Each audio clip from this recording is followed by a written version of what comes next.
All right, so are you ready to really dive into something? Always.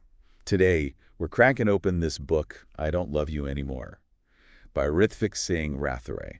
Okay. And no, before you swipe left, thinking this is just another breakup book, Right. it's much more than that. Yeah. We're really talking about these moments of realizing things in, well, all kinds of relationships, really. Yeah, it's interesting. When I first heard about this, I thought, oh, this is just going to be about romantic love.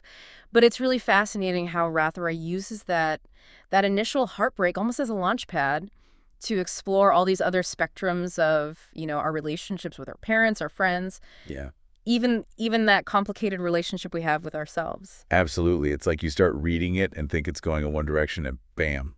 Oh. He hits you with a line like, love for you has always been a person. It's tragic how that person has never been you. Ooh. Gives me chills every time. How does he take these like abstract, messy feelings and make them so real? The imagery. Yeah. Rother is such a master of metaphors and similes. When he compares unrequited love to like rain in a desert, it's not just poetic. It's like he's bypassing all those intellectual defenses your brain puts up and goes straight to that emotional core of that experience. It's true. You feel that longing, you feel the futility of it all. And that one, I think it's further in where he talks about a heart being the snow that someone leaves footprints in. Oh, yeah. Haunting, Oh, right? so haunting. It's like he's giving us this whole new vocabulary for heartbreak. Precisely. It gives you a way to grab onto these feelings that are often so slippery and hard to define. But, it's not all doom and gloom, right? There's this thread of hope, this bitter sweetness to his writing that peeks through even in those, really painful passages. Totally.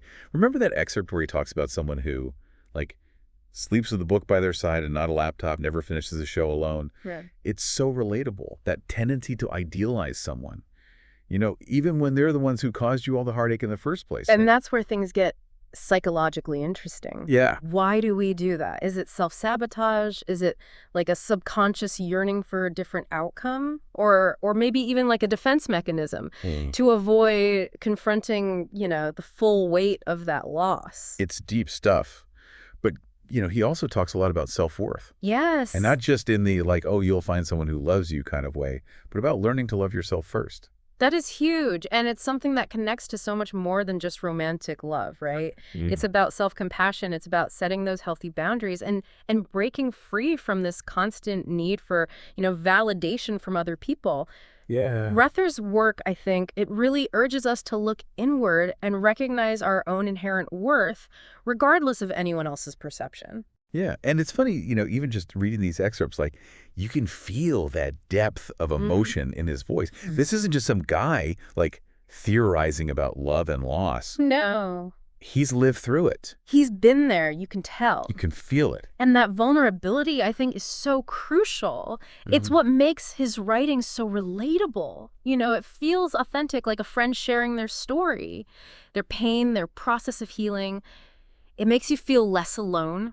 It really does. And it's like he's right there with you, know, and I think that's what makes the title I Don't Love You Anymore so interesting.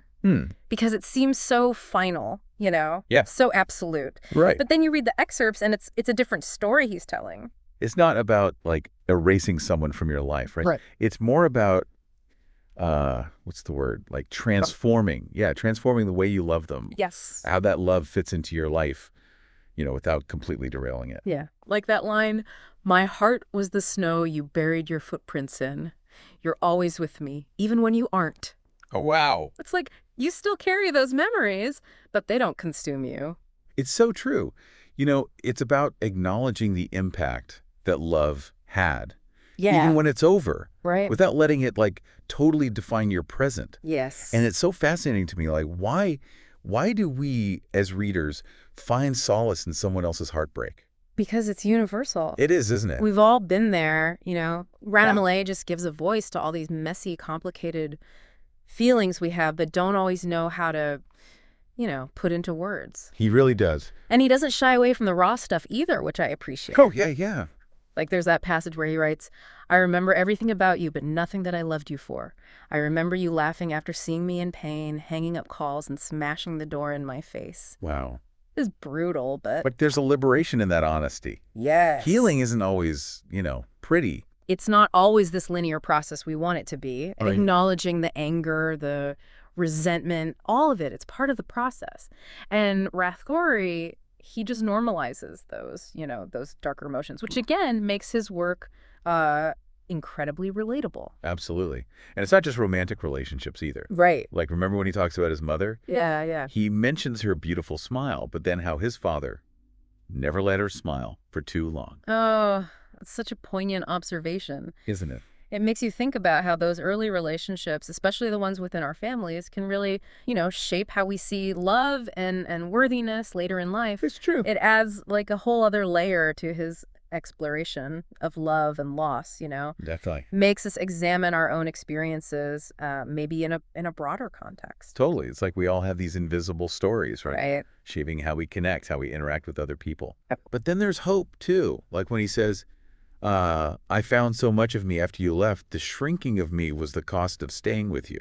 Wow. Sometimes letting go is the kindest thing we can do for ourselves, even if it hurts. It's so true. And that's the empowering message that I think often gets lost in all the talk about heartbreak. You are worthy of love and happiness. Yes. Completely independent of anyone else.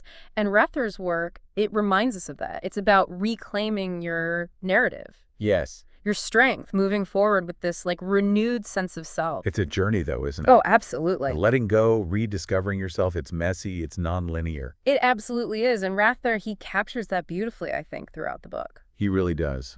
I keep thinking about what he said about unrequited love. Okay. Unrequited love is painful, but sometimes you make the pain grow deeper by not accepting that there are thousands of stars in the universe, but some stars just aren't yours to wish upon. That's profound. It really is about accepting what is, Yeah. even when it hurts, and understanding that sometimes letting go it's like this necessary act of self-love. Wow. Yeah. It's not about giving up, but more about shifting our focus from the things we can't control, other people's feelings, Yeah. to what we can. Which is ourselves. Exactly. Our own choices, our own actions. And as Rather so eloquently puts it, healing isn't about love as much as learning to deal with the absence of it. Wow. Choosing yourself, even when it's hard. There's real courage in that. Mm-hmm. It takes strength, doesn't it? It really does. And that's the thing about Rather's work that I keep coming back to. Even when it's really raw and honest about how much pain there is, Yeah. there's always this underlying sense of hope. Right. It's like he's saying, look, I've been there. It's really rough, but you're not alone, and you will get through this. It's the power of shared experience. Yeah. He really holds space for both, the depths of despair, but also that potential for healing. And the way he uses language, it amplifies that message, I think. Absolutely. Ah. Like when he describes love as paying attention to the things that add sparkle to their eyes and turn their cheeks flamingo pink. Yeah. Like there's this tenderness there. Yes. Even if the relationship itself didn't work out, it's about really seeing someone appreciating those small joys they bring, Yes. And that kind of attention, that deep seeing, it's not just for romantic love either. That's true. It's how we build any meaningful connection Right. with anyone in our lives. Being present, valuing their uniqueness. Reading this book, it really made me rethink this whole idea of connection, it's messy and complicated. Sometimes it hurts like hell, but there's so much beauty in it, too. There really is. Especially when Rathor talks about self-love, especially after heartbreak. It's not about denying the hurt or pretending it didn't happen. It's about remembering your worth, even when someone else, struggled to see it. Exactly. It's about reclaiming that narrative, Yeah. Understanding that your value, it doesn't depend on anyone else's validation. It's tough, though. Oh, it is. It is tough. Be kind to yourself, grieve, heal at your own pace, and ultimately choose to love yourself, even when it feels impossible. Easier said than done, I think. It is. It is. Yeah. But you're worth it. It's like permission to be human, flaws and all, right? Exactly. That's what resonates so deeply. I don't know about you, but in a world that's constantly telling us to be fixed, be better, be anything but who we are. Right. Rather's just nope, it's okay to be vulnerable. Yeah. It's okay to feel deeply. It's okay to be changed by what we go through. And in that vulnerability, in that raw honesty, That's where we find the connection. That's where we find the healing. And ultimately, that's where we find the courage to love and lose, knowing that we are, above all else, worthy of love. Not just from others. Yes. But from ourselves. Exactly. Well said. So as we resurface from this deep dive, what are we taking with us? Embrace it all. Yes. All those messy, complicated emotions. Find the beauty in the bittersweet. And remember, even in those like really, really deep, dark moments of heartbreak, there's always that glimmer of hope. Always. A chance to grow and a love that starts from within.